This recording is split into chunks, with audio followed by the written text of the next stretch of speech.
Assalamualaikum. Hari ni kita ada projek kecil-kecilan sikit. Saya buat rak untuk paip hidroponik ni. Saya guna PVC dan juga elbow 3-way T sebagai penyambung dia lah. Paip ni paip 3 suku 20mm. Paip 20mm pakai.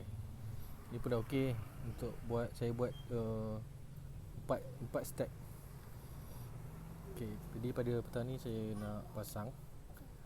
So kita tengoklah.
Pun siap kita punya rumah pondok untuk hidroponik ni.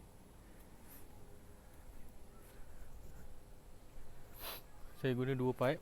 Yang ni paip 3 inci, yang ni paip 4 inci. So saya akan eksperimen dulu. Doakan saya berjaya. So nanti kita akan pasang